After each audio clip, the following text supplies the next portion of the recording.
So today marks 70 years since the publication of the first James Bond book, Casino Royale by Ian Fleming, and it should be a date that we celebrate, but unfortunately I'm not celebrating, because even though we are getting brand new 70th anniversary editions of Ian Fleming's James Bond books, they're not the James Bond books that were published 70 years ago. They've been buggered around with by the estate of Ian Fleming, and I am really disappointed that we found ourselves in this situation. If you've got a few minutes to spare, let me tell you all about it. Stay tuned. Hi guys, it's me, and I'm making a quick video to express my disappointment.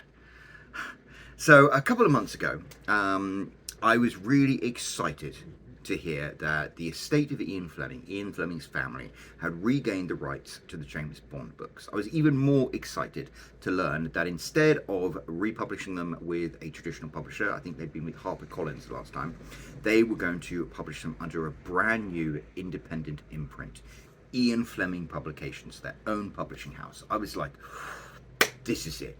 This is the moment I've been waiting for my whole life. I have been an advocate for independent publishing and self-publishing for years. It's worked really well for me. I've sold nearly so close to 70,000 copies of my books, and I was like, this is it. One of the world's biggest literary brands, James Bond, is going independent, and they're going to be able to do things that they would never have been able to do through traditional publishing. And to a certain extent, they made good on that promise. So this new Charlie Higson book that's coming out in May, I mean, wow, they turned that around in like 2 months. A month ago, they were like, hey, Charlie Higson, do you want to write us a book? And in next month, in the beginning of May, they're going to publish it. I mean, that's brilliant. That's kind of stuff you could only do when you're an independent publisher. However, all of this elation is spoiled somewhat by a disastrous decision that Ian Fleming Publications made. They announced that prior to the publication of their own Ian Fleming Publications 70th anniversary special editions, they were going to change the contents of many of the books. They had put the James Bond books through a sensitivity review and decided to make certain changes, which I was just outraged about. And the thing is, I'm not the only one. There are hundreds of James Bond fans who are outraged by this. It's like, we understand that these books that got written 70 years ago contain elements that are problematic to us when we look at them through the sensibilities of the 21st century.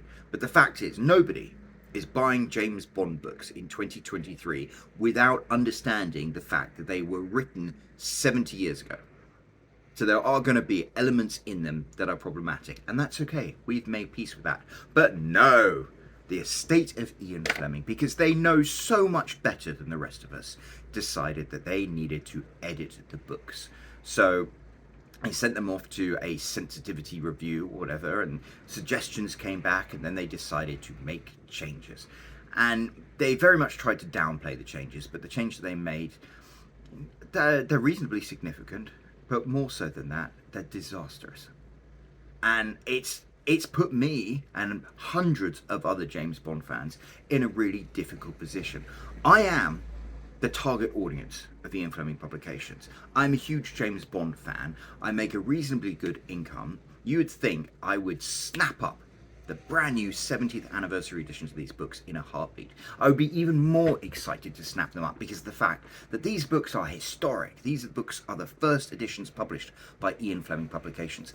But you removed that option for me, Ian Fleming Publications, because one thing I don't do is support people buggering around with books.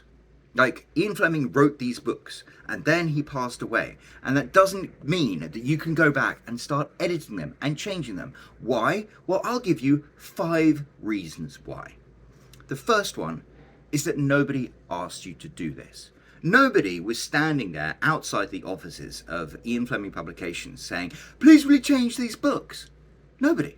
Absolutely nobody was asking that. People understand that books written a long time ago often have elements in them that we would find problematic if they were published in books today. But that is what happens with the passage of time. Okay? And these books, you know, they're unique and interesting snapshots in history. And that's why they need to be preserved. If you go around editing books, then you basically just water them down. You dilute them. and nobody was asking you to do that. And it's just so annoying to me that the estate of Ian Fleming did this. It seems like the most middle class, middle England, middle minded, hand wringing, pathetic choice to make. And I think I know how it ended up being made. I mean, we've got Penguin trying to edit the Roald Dahl books. We've got Ursula K. Le Guin's books having changes authorised by her own son. And that in particular, I think, shows us where this came from. So Ursula K. Le Guin made a video about her, one of the most influential science fiction and fantasy writers of all time. And recently, just like with the Ian Fleming books, her family moved those books from one publisher to a new publisher, and they went through the classic editing process as you lay the books out. And the editor contacted Ursula K. Le Guin's son and said, there are some words that you might want to edit because they have different connotations to how they did when Ursula actually wrote these books. And there were 4 words used across 7 books, and they were words like stupid and dumb. So they were words that, you know, hadn't actually changed their meaning over the time. What you had was an editor who was making a completely unwarranted, unneeded suggestion, and then you had Ursula K. Le Guin's son going along with it. And I'm pretty sure this is exactly what happened with Ian Fleming Publications. I'm pretty sure they handed the books over to an editor to get them laid out for the new publications, and the editor came back and was like, oh, there's some problematic language in these books, you might want to edit them. And the folks at Ian Fleming Publications wrung their hands together and were like, oh, what are we going to do? There's some problematic language here. We ought to change it because people might think it's insensitive. And so they changed it. And the thing is, no one asked you to do that. No one asked you to do that. There were not people lined up outside asking you to change these books. But you did it anyway. And why? I'll tell you why. Because they did it because people who make decisions like this are self-important know-it-alls who think they know better than everybody else. I mean, to make changes to Ian Fleming's books just for the sake of making them is, to me, just like a dog marking its territory by lifting its leg. Nobody asked for these changes to be made, and there was no reason to make these changes, and it is such an arrogant, ignorant decision. And here's the second reason why it's such a bad decision, precisely because of that. Because when you leave the books exactly as they are, and you also absolve yourself of responsibility for them. Yes, Ian Fleming wrote these books 70 years ago, and they have elements in them that in today's eye we might find problematic. I mean, let's be honest about it. There are elements that are kind of racist. There are elements that are kind of homophobic. There are elements that are kind of misogynistic. There are troublesome elements about the James Bond books. And that's fine, because we understand they were written 70 years ago. And if you left them unaltered, then the estate of Ian Fleming could have been like, well, the books are what the books are. But no, they said, we're going to change elements of them to make them more acceptable to modern sensibilities, which means the estate of Ian Fleming therefore becomes responsible for all of the problematic elements. They become responsible not just for the elements that they've decided to change, but also the elements they decided not to change. And that is where the problem arises, because the review that they did, the edits they made, are incredibly narrow-minded. It's like they went through with a red pen and decided to change certain racial terms. Like in the 1950s, you would describe a black person as a Negro. And in the 1950s, a black person would describe themselves as a Negro. And so that's one of the words that Ian Fleming used. And in many cases, they just replaced that with black. Just fine. Or sometimes they just removed that word completely. And I'll talk a bit more about that in my next point. But in focusing all the edits on those things, they missed out on all of the edits of the other things that were problematic about the James Bond books. So it's like, okay, so you've whitewashed all of the troublesome racial language, but let's be honest here, you've still got a lot of racism in the books. I mean, Goldfinger feeds Oddjob a cat. Koreans get described as the most ruthless people on earth. I mean, there are all sorts of elements in the James Bond books that could still be perceived as racist. And the fact that Ian Fleming Publications decided to change some of it, but not the other bit, makes you wonder why. Why is it? Do they consider that, racism against black people is bad, but racism against Korean people isn't bad? That is basically what they've decided to do. Similarly, There are passages that Ian Fleming wrote about gay people that might be perceived as homophobic, and those bits didn't get changed. Ian Fleming describes women as bad drivers, and what's it, Pussy Galore, who's a lesbian, gets cured by James Bond's magic penis, which was a trope that was quite popular back in the 50s and 60s. These are difficult, troublesome elements that they just simply didn't address. So, what Ian Fleming Publications has managed to do is a truly remarkable balls up. They have managed to diminish the integrity of the books while at the same time preserving the racist, homophobic, and misogynistic elements. I mean, it really is amazing how they managed to cling to the worst of both possible worlds. And this leads me on to my third point. I mean, these changes diminish what the books are. And if you just leave a book unedited, then it is an item of historical record. And that can be a fascinating thing. You look at The Great Gatsby. It's an interesting book. I did a wonderful podcast with Terence Leahy, the Suit Up podcast, where we discussed The Great Gatsby. There's one element in the finishing part of one chapter where our hero is zooming off into New York City in Gatsby's huge, beautiful Rolls Royce, and they pass another Rolls Royce or a Cadillac or something, in which, and he describes them as Negroes, $2, and he describes them, the black guys as bucks and Negroes.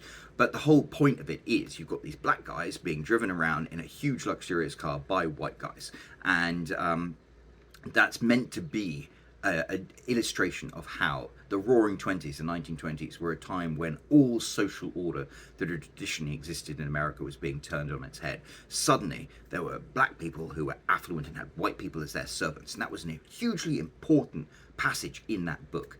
And that's why it's so important that it gets preserved. And what happens is, when Ian Fleming Publications decided to change around some of this language, they did so with complete ignorance to history.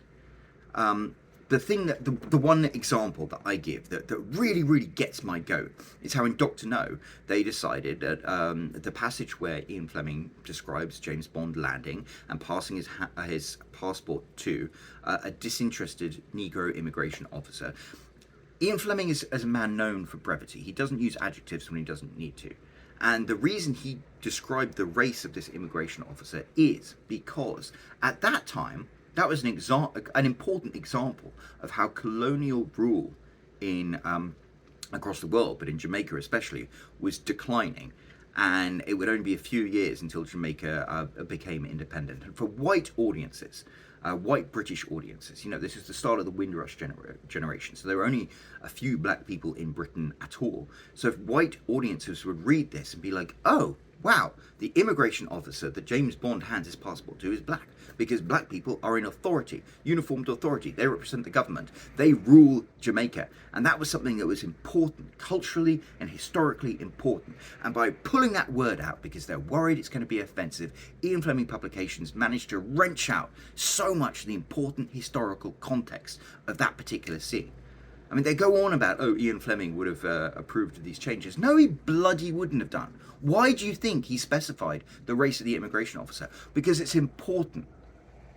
And yet they decided to change that, pull it out, because they know better than us.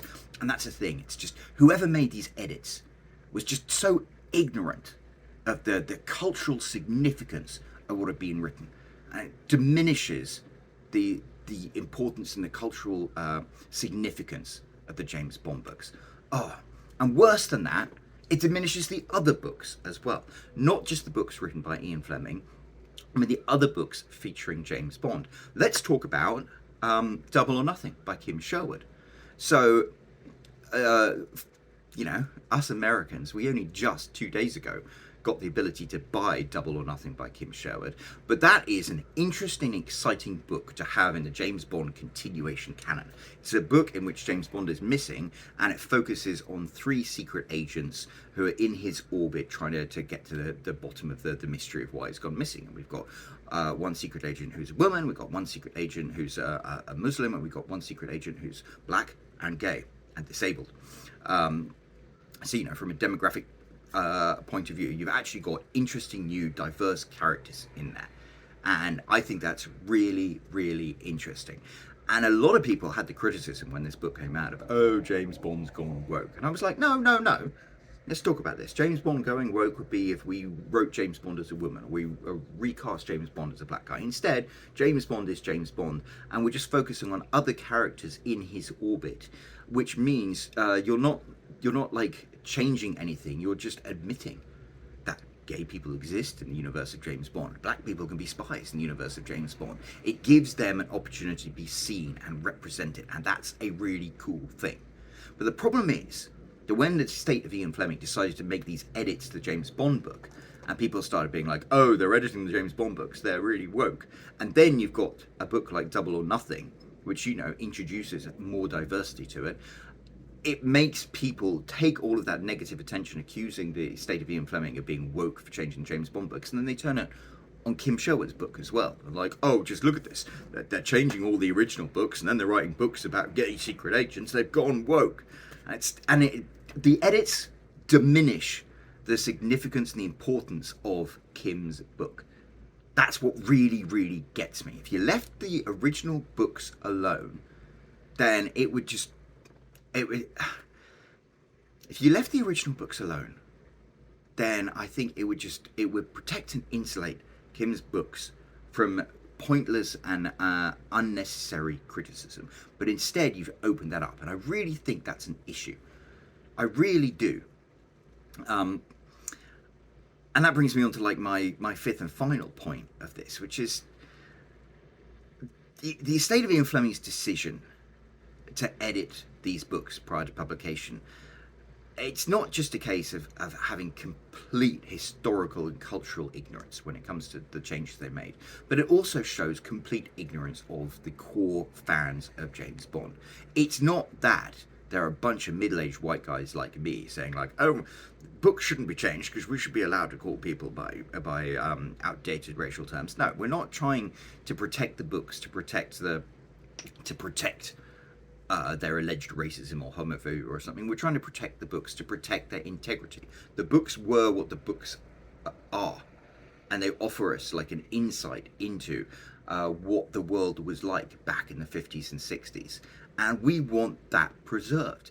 And it strikes me as just mind-bogglingly ignorant of the estate of Ian Fleming not to acknowledge this, not to respect this. I mean, I put together a petition with 678 people who joined me in complaining about the fact that the estate of Ian Fleming were going to be changing these books. And I mean, I said in this petition that I wouldn't be buying them because I don't want to support the estate of Ian Fleming in bawdlerizing and vandalizing Ian Fleming's words.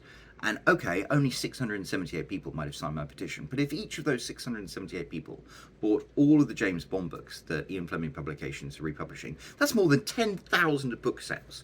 And I think it's absolutely astonishing that Ian Fleming Publications received word, and I can't be the only person who complained about this. I sent them an email and said, look, here are 678 people who aren't going to buy your books because you're editing them pointlessly. And they didn't even reply to me. It's like they just don't seem to care. And it just seems like such a bad decision to not care about the opinions of a group of people who could represent 10,000 book sales. And it's because they have this idea of, you know, we're making these changes so the James Bond books can give pleasure to a new audience. But who is this new audience? These are books that have been published for 70 years. It's not like they're flying off the bookshelves. I mean, if you go to amazon.co.uk now, I think Casino Royale is sitting at around 2,000. The paperback is sitting around 2,000 in the ranks. I mean, that's nothing. They're not flying off the bookshelves. Even on the brand new launch date, they're not flying off the bookshelves. So if you want to sell books, you have to sell books to people who want to buy them. And the people who want to buy them are people like me. And they are people who, you know, have multiple copies of James Bond books, but we want to have new ones that bring something new to it. For me personally, I was excited at the opportunity of buying the 70th anniversary James Bond books because I wanted to have the 70th anniversary James Bond books. I wanted to be able to buy them all to support Ian Fleming Publications because to me, they have the opportunity to be champions of independent publishing. So I was like that core freaking audience for these books. I'm an affluent guy who's passionate about these books, and I can't buy them because of this decision that Ian Fleming Publications made. And I can't abide by that. I'm not going to. I am not required to condone literary vandalism. And there are hundreds of other James Bond fans who are not buying these books because they too don't want to condone literary vandalism. And it just boggles my mind that the estate of Ian Fleming, they didn't even respond to the petition that we sent. They haven't made any other statements since the one in February. It's like they don't care. And the problem is they will care when people don't buy their books, because the consequences are real. I mean, all you need to do is look at Bud Light right now. I have no particular opinion one way or another about Dylan Mulvaney, but you can tell with Bud Light that they made a really, really bad decision and didn't understand their core customers when they decided to have Dylan Mulvaney as a spokesperson, and they are seeing the impact of that. Their stock price has dropped by like $6 billion. Bars are reporting that 40% drop in sales. Their core customers care about stuff like this. And me, I am entirely supportive of experimenting with a more diverse cast of characters with books like Kim Sherwood's Double or Nothing. I'm really excited to support books like Charlie Higson's new one coming out. And I just don't want you to bugger around with the original books. And I'm allowed to feel like that. And I'm allowed to express my feelings around that with my money, my hard-earned money. I'm not required or obligated to give you money. And I'm just really, really astonished that Ian Fleming Publications just doesn't seem to care. And yeah, the worst part is that, when people don't buy these books, I don't know if they have the introspective ability to realize that they're the reason for that. So, I don't know. It is really, really disappointing. I am really, really disappointed and a little bit disgusted. And I hope that they will at least acknowledge the way people feel about this. Because I think we, as James Bond fans, we at least deserve some acknowledgement of how we feel about this. And I hope that this is a mistake they will correct. They're doing a lot of stuff that's good right now. Like this whole deal with the Charlie Higson book coming out in May. That's amazing. I am super supportive of that. But listen, Ian Fleming Publications, you screwed up. And yeah, I represent just one of many, many James Bond fans who would like you to at least make a statement. And and make a statement about it. Release a list of all of the edits you made. Be transparent about it, because otherwise you are turning your back on the core audience who are going to be able to support you as you grow as an independent publisher. And it's just a really stupid, ignorant, blindsided decision, and I'm really, really disappointed. Anyway, I will wrap this up. That's how I feel about it. Let me know if you agree down in the comments. If you disagree, let me know as well. But until then, yeah, happy birthday to Casino Royale. I'm sorry I won't be collecting some new books because of it. Cheers. I'm Roland Hume. I've sold 67,000 copies of my books. If you want to find out how I did it, I've got a link right here you can click. And otherwise, don't forget to subscribe. I've got more videos coming soon. Thank you.